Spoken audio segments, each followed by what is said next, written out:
Hello, welcome to the ClearWorth Masterclass on corporate culture. How can you change what you can't see? This first Masterclass looks at ways of describing culture, because if you can't see what you're trying to change, you can't hit it with a change you're trying to make. To quote Muhammad Ali, float like a butterfly, sting like a bee, his hands can't hit what his eyes can't see. The ClearWorth approach to culture and change is part of our 5 fundamental questions for leaders program. Within this leadership development approach, we ask leaders to consider, reflect on, and provide answers to 5 questions. Namely, what do you stand for? What are your values and how do those show themselves in your work? Why should they follow you? What are you offering people from your leadership? What will be different? How will things change? Who's on your side? What's your support network like? Who listens when you speak? How clear are your messages and their delivery? Given that the role of leadership is to change things, then this subject, culture and change, is firmly embedded in the question, what will be different? Although there is also a connection with what you stand for and why should they follow you. And when you start to change the culture, the question, who's on your side, might dominate. When we ask our leaders on our ClearWorth leadership development programs to focus on this question, what will be different, we emphasize the need for clarity, specifics, and tangible results. This means going beyond having a vision and filling in the details of the picture, the thing they want to achieve, the desired end result. And the most elusive of these desired end results is a new corporate culture. National culture and corporate culture share some characteristics, but national culture is a much bigger subject. It's been around a great deal longer. It's built on what might be millennia of history. It's been affected by invasions, wars, migrations, disasters and religion, climate, cuisine, politics and legislation and a whole lot more. Although not the subject of this masterclass, it's useful to remember that some of the elements of the company's nationality will have an effect on corporate culture. However, when the company goes global, there will be an interaction with and distortion by the national cultures it now finds itself in. The big question then is whether to adopt the national culture or maintain the original corporate culture, which in itself might reflect some of its own national characteristics.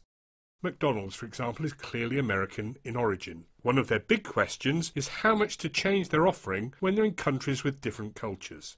Serving beer would never happen in the USA, but McDonald's had to serve beer to be allowed to open on the Champs-Élysées in Paris.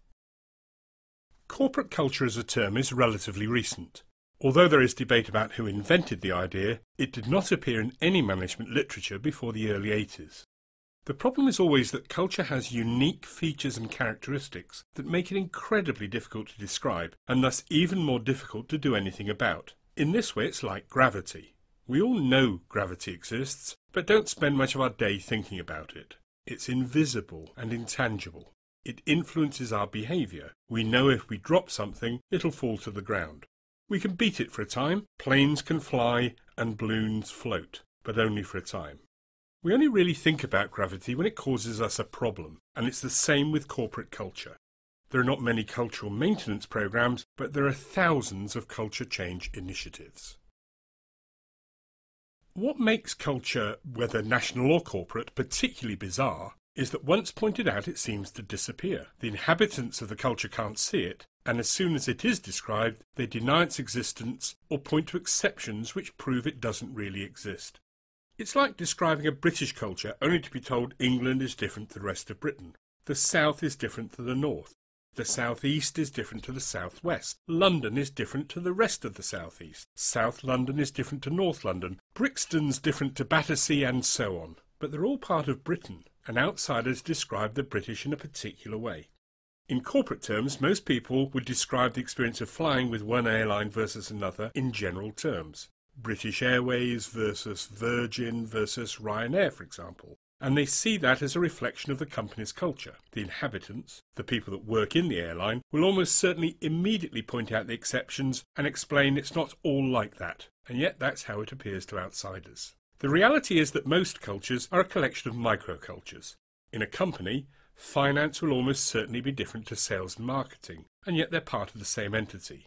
So the challenge is how to get a handle on this elusive thing called culture. Writers and thinkers have spent some time trying to describe what goes to make up a culture so that the intangible and invisible becomes easier to spot and thus capable of being examined and acted upon. The two most common metaphors employed by writers and thinkers are icebergs and onions. Both have an immediate appearance that is deceptive and yet describes the object. But most of what's important is hidden. The iceberg has that huge mass below the waterline, and the onion has concentric rings or layers which only appear when it's cut or the layers are peeled back. Culture as an iceberg suggests going below the surface to discover the majority of the ice, and onions suggest going inside to understand the structure. Either metaphor can be employed to understand the different levels or layers of a corporate culture, and to emphasize that the first thing you see is only part of the picture. It is representative of the whole, but there's a lot of hidden things which need further investigation. So, there are layers of culture which need to be understood if we're to really know the culture. Layer 1. The first layer we meet, the most tangible and superficial layer of the culture. It's about artifacts and symbols, the way people dress, talk, act, and arrange themselves in offices, for example. The signs around the place that describe status or the rules, or indeed the complete lack of them. All these things probably mean something, but it's difficult to know which are the most symbolically important at first glance, and most inhabitants don't even think about them, so may not be able to explain their role or significance. Layer 2. Norms and values. Only discovered by interacting with the culture. The rules for this layer may or may not be written down somewhere, itself a symbol of the culture. Mostly we discover the rules by observing or making mistakes and being told what the right way is. This layer is formed from habitual behaviour or rituals, which will have affected in some way the outer layers. If innovation and change is really seen as a good thing, then the outer layer will probably show examples to reflect this. 3M's policy, introduced in 1948, of allowing 15% of time to be written to trying out ideas and playing with new thinking is legendary. It's how Art Fry got to invent the Post-it note in 1974. So the value of innovation is reflected in the behaviours we see in Layer 1. They're only values if they actually affect behaviour in a consistent way. It's important not to confuse little plastic cards produced by HR with the real values of the organisation. How often have we heard people are our greatest asset as a stated value and not noticed anything about the organisation's treatment of employees to support this? Layer 3. The deepest and least visible layer, both to inhabitants and outsiders. It tends to be invisible because, like gravity, it just is and doesn't get questioned. In small organisations, it may be the founder's beliefs. In larger organisations, this may still be the case, or have been changed by a dominant player. Steve Jobs and Apple, for example. He was not the only founder of Apple, but his values seemed to dominate. This layer tends only to surface with incisive questioning, or close observation, or when the very nature of its being is challenged. For example, during a major crisis of confidence by shareholders, or a hostile takeover by a competitor. Perhaps another way to think about culture is as a reflection of things. It's not the thing itself. Culture is the result or output from a collection of tangible and intangible things. There's a legend in Wiltshire, in England, of the moonrakers who were trying to rake in a cheese floating in the lake, but it was only a reflection of the moon. Trying to change culture is a bit like the moonrakers. You can't act directly on the culture, and, like the reflection in the water, it will dissipate as soon as you try. Culture is the result or output from other things in the system. So given that you can't change the reflection or output, if you want to change things, you need to focus on the elements or items that go to make up the culture.